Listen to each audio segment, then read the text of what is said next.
Gracias, Eduardo, por dedicarnos este rato para poder conversar.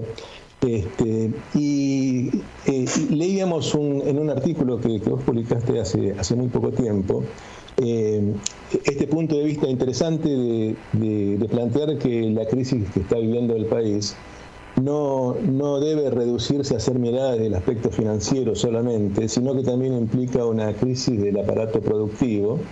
Y en este sentido vos planteabas, bueno, frente a esto, una de las tareas posibles para el Estado es, para el aparato estatal, es desarrollarse para poder convertirse en un motor de la transformación productiva del país, ¿no? Así que bueno, si te parece, te pedimos por un lado que nos cuentes qué es ITEC, de cuyo directorio vos formás parte, y luego sí que avancemos en estas cuestiones que vos trabajás, ¿no? Bueno, ITEC es la empresa de tecnología que coparticipan YPF, que es dueña del 51% de ITEC, y el CONICET, que es dueña del 49% de ITEC. ITEC es una empresa, YPF Tecnología es una empresa tecnológica al estilo que describía las empresas tecnológicas Jorge Sábato. Es decir, es una empresa cuya producción es tecnología. Fundamentalmente nosotros trabajamos en el campo de la energía y en el campo del agro, y en el campo de la energía, que es el campo más antiguo en el trabajo de ITEC. ITEC, de todas maneras, hablo del campo más antiguo. ITEC es una empresa que este año cumple 10 años. Se fundó durante la presidencia de Cristina Fernández de Kirchner, y el campo de la energía, como decía, es el más desarrollado, y ahí trabajamos básicamente en energías derivadas del gas y petróleo y en energías fósiles, y en energías renovables. En energías derivadas del gas y del petróleo, nuestra función es, por un lado, apoyar a YPF en todo lo que son los temas tecnológicos. Hemos participado en temas ligados obviamente al desarrollo de Vaca Muerta, hemos participado y estamos participando en temas ligados a la producción convencional de petróleo y gas, estamos trabajando también en temas de recuperación terciaria de petróleo y gas, etcétera. Y en energías renovables, que probablemente es el área más nueva dentro de las áreas energéticas de ITEC, estamos trabajando en baterías de litio. Nosotros teníamos un desarrollo importante en baterías de litio de la mano del INIFTA, que es un centro de investigación vecino a ITEC en La Plata. Veníamos trabajando con ellos. El INIFTA es un centro de investigación, un instituto del CONICET, que es un instituto de doble dependencia. Te interrumpo un segundito. En realidad, nosotros el año pasado en el programa entrevistamos a Arnaldo Vicentín del INIFTA. Claro, ¿sí? Arnaldo es una de las personas que trabaja ahí. Entonces, bueno, como le decía, es Universidad de La Plata y CONICET. Y hace 2 años decidimos dar el gran salto, que es pasar de prototipos de laboratorio a una producción industrial. Junto con la Universidad de La Plata y el CONICET estamos edificando una planta de producción de celdas para baterías de litio. Vamos a hacer las celdas y con las celdas las baterías. Y es la primera vez que en la Argentina se va a hacer eso. ¿Por qué decidimos hacer celdas y baterías de litio? Porque si vos compras una batería de litio para cualquier uso en automotores, uso en motocicletas, uso en energías renovables, es decir, yo tengo una instalación de energía solar y de noche tengo que usar las baterías en las que fui almacenando esa energía solar, etcétera, etcétera. Bueno, si nosotros miramos cuánto vale el litio que hay dentro de una batería, el carbonato de litio que hay dentro de una batería, eso es el 9% del costo total, 8-9%. Es decir, que cuando producimos litio y lo vendemos como cuando producimos soja, es decir, cuando simplemente exportamos la producción primaria, estamos explotando una pequeña parte del potencial que el país podría obtener de la producción de litio. Y el otro tema en el que estamos trabajando es hidrógeno. Sí. Te hago en relación con esto. ¿Cómo consiguen el litio? Porque en general la explotación está concesionada a empresas extranjeras, ¿verdad? Sí, ese es uno de los grandes problemas que hemos encontrado, es decir, es muy difícil conseguir el carbonato de litio. Algunas provincias nos van a vender el carbonato de litio, y por otro lado surgió en estos últimos días una nueva empresa que es YPF Tecnología. YPF Tecnología va a explotar salares en diversas provincias y bueno, a través de YPF, salares de litio, sí. A través de YPF Tecnología, por un lado, y de las provincias que producen litio y que nos van a proveer de litio, vamos a poder avanzar. Al principio, la cantidad de litio que vamos a necesitar es muy pequeña, porque se trata de una instalación industrial de baja producción destinada a hacer un piloto para testear tecnología. Pero en la medida que esto vaya creciendo, bueno, va a ir creciendo también la producción de YPF litio. Esto que estás contando creo que va en la línea del planteo que vos hacés de ir inscribiendo las funciones y los desarrollos de ITEC en un proceso de transformación del aparato productivo, en el sentido de ir aportando elementos para el desarrollo productivo, con la importancia, bueno, que vos has contado en algunos ejemplos, ¿no? de la importancia de que el Estado no sea un mero regulador del mercado interno, sino que sea un planificador y un productor, ¿no? Exactamente. Y lo importante destacar es que este tema, que el Estado tenga un rol fundamental en la producción, no es un tema que lo inventamos en la Argentina. Es decir, si uno mira a los países altamente industrializados, por ejemplo Estados Unidos, por ejemplo Japón, por ejemplo los países que componen la Unión Europea, el Estado tiene un rol fundamental en el aparato productivo. Lo ha tenido en el pasado cuando estos países venían creciendo y lo siguen teniendo en la actualidad.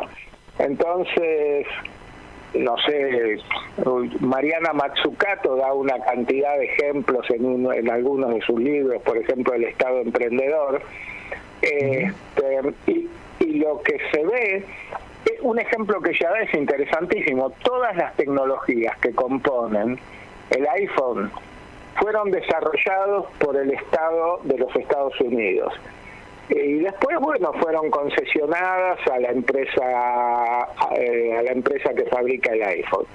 Pero lo importante de eso es que en ningún país el Estado se retira del sistema productivo y simplemente atiende a casos en que el mercado no puede atender, en los que se llaman los fallos de mercado. Es decir, el Estado está presente en el sistema productivo en casi todos los países o en todos los países de alto desarrollo industrial.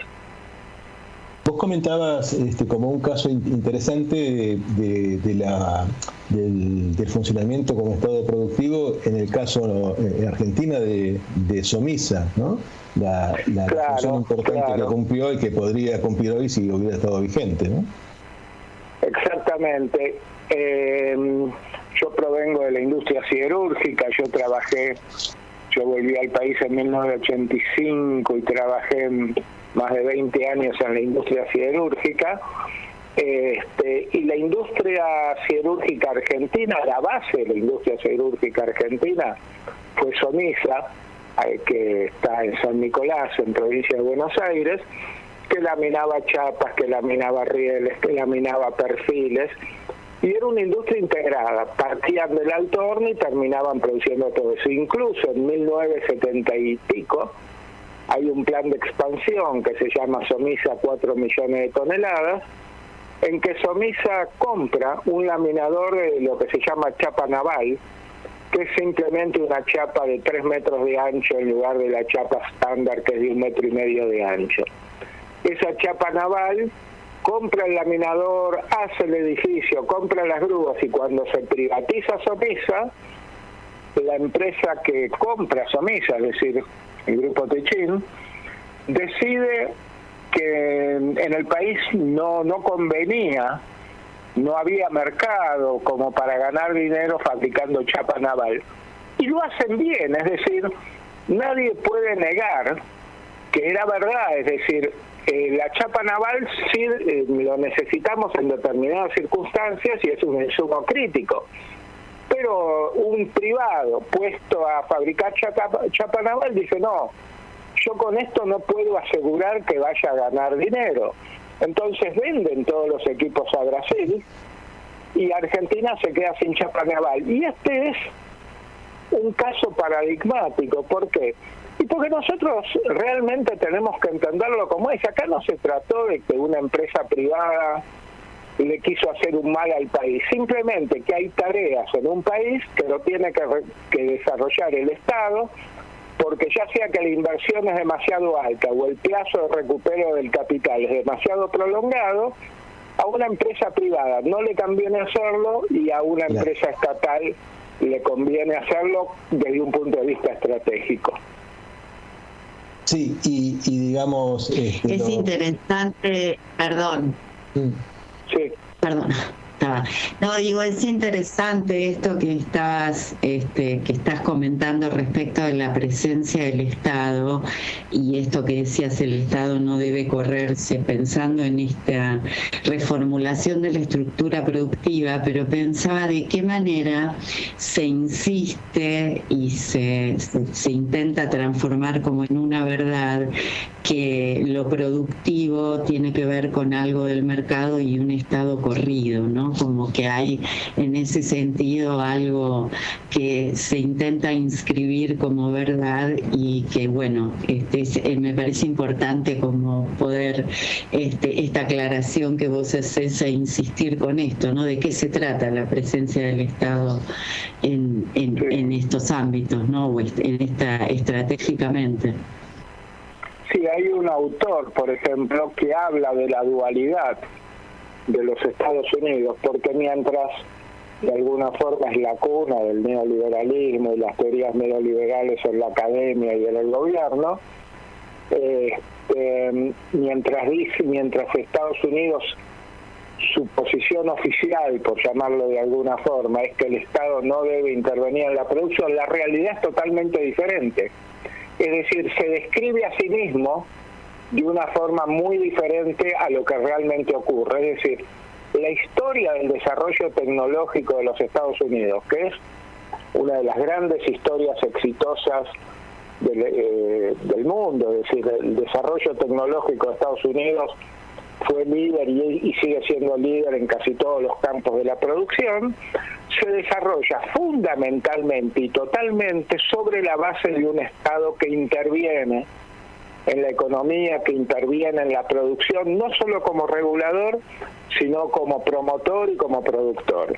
Y bueno, la imagen externa que vende es totalmente diferente a la realidad.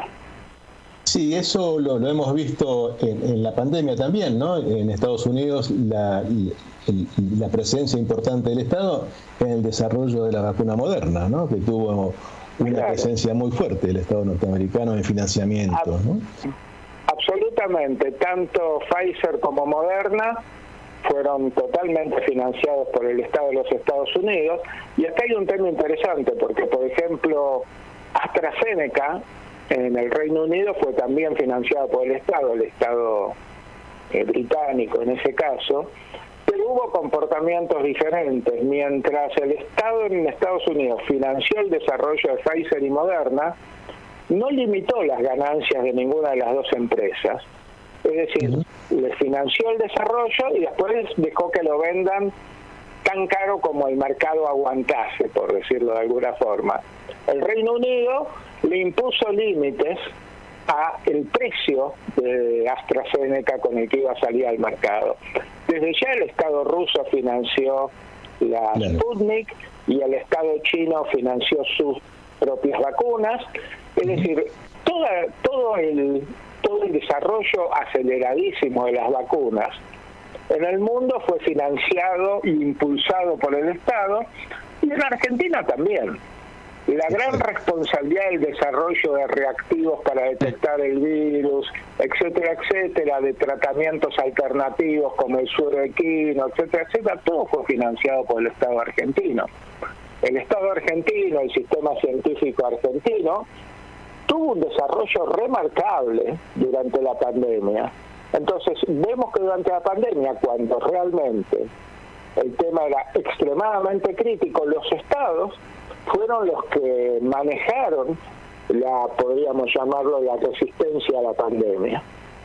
Así es. Volviendo un poquito al tema Somisa que vos contabas recién, hay una situación paradójica ahí, ¿no? Que Somisa, que Techin compra Somisa, compra las máquinas, las vende, se instala en Brasil, y creo que después le terminamos comprando a Techin Brasil los caños que podría haber hecho Somisa y que se van a precisar para el gasoducto Néstor Kirchner, ¿no? No, realmente, bueno, primero no compra los caños en sí mismos, sino que la chapa, a partir de la cual acá en Valentina Alsina se van a conformar los caños. Pero sí, los caños que van a conformar el gasoducto Néstor Kirchner usan chapa naval brasileña. Ahora, estamos de nuevo ante un caso notable, porque una empresa privada, esperando un gasoducto que se hizo después de muchos años, no iba a bancarse la producción de chapa naval. El Estado podía haber producido chapa naval y reemplazado con esa chapa naval no solo la chapa de los gasoductos, sino la chapa de la industria propiamente dicha naval argentina, y exportado chapa naval. Es decir, ¿era un mercado riesgoso? Sí. Era un mercado en que la empresa que lo iba a hacer tenía un tiempo de recupero del capital muy extendido también.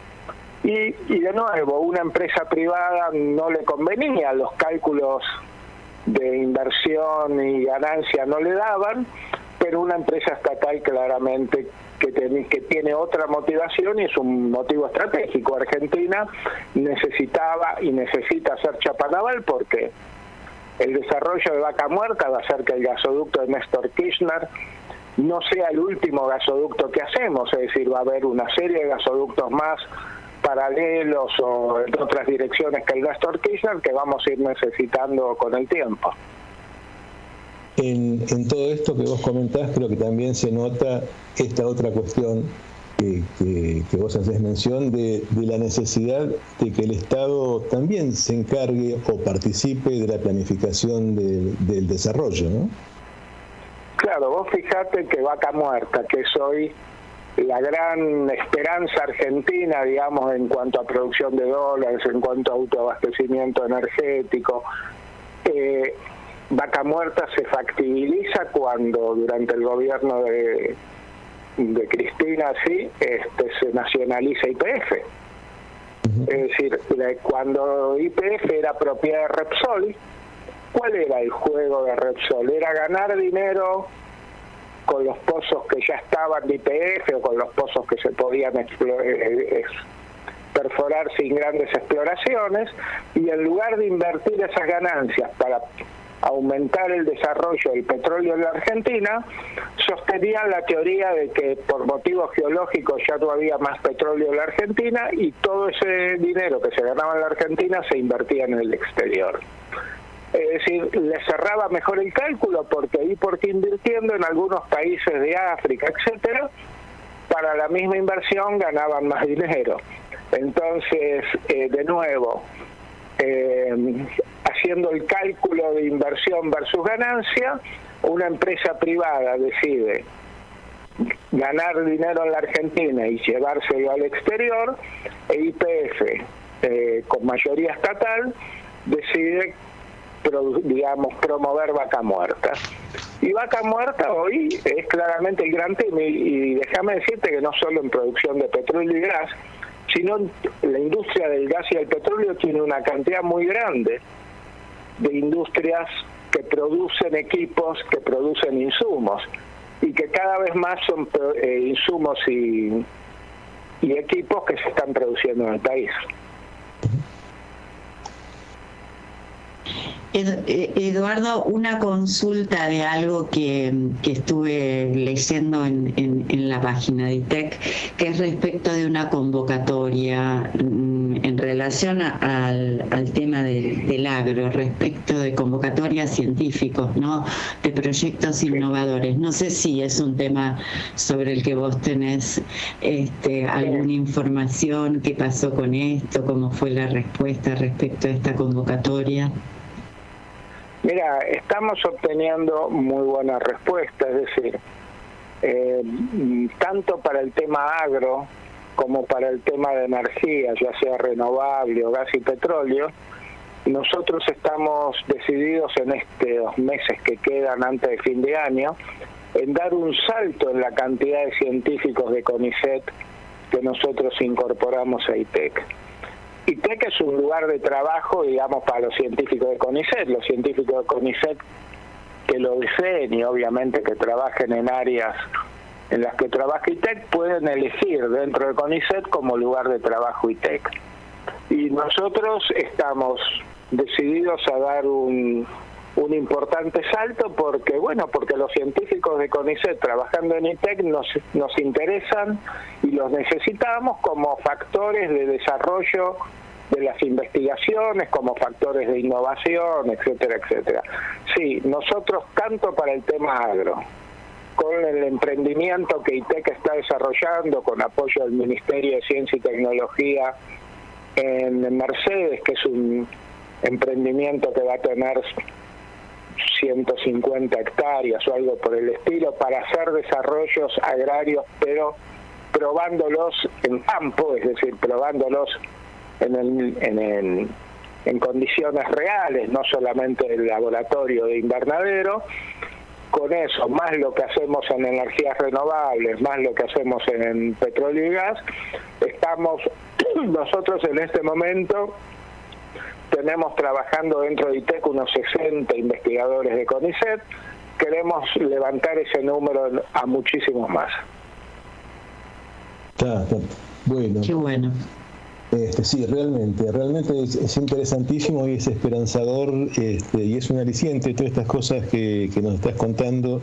Nos acordamos, nosotros entrevistamos también hace poquito a gente del INVAP que también nos contaban los desarrollos que están haciendo.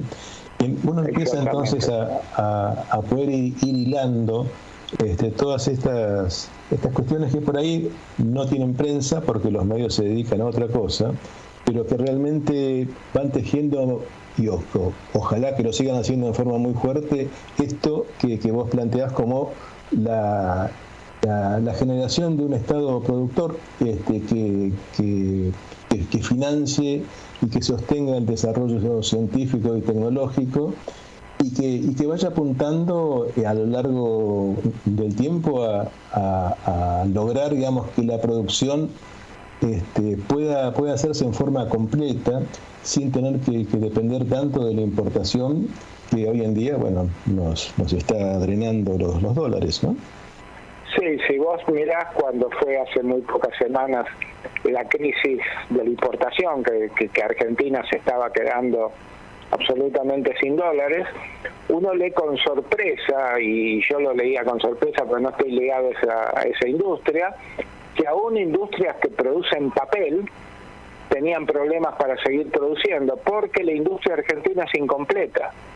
Claro. Y entonces una de las grandes funciones del Estado es decir, hay insumos que se usan en la producción de papel que se tienen que importar. Y eso pasa en todas las industrias. Hace algunos años la CEPAL publicó un gráfico para las diferentes industrias de lo que llaman los encadenamientos productivos, es decir, si yo produzco un artículo X y uso como insumos los artículos A, B y C, esos artículos A, B y C, ¿los produzco en el país o no? Y para producir alguno de esos puedo hacer todo el encadenamiento hacia atrás de la misma forma.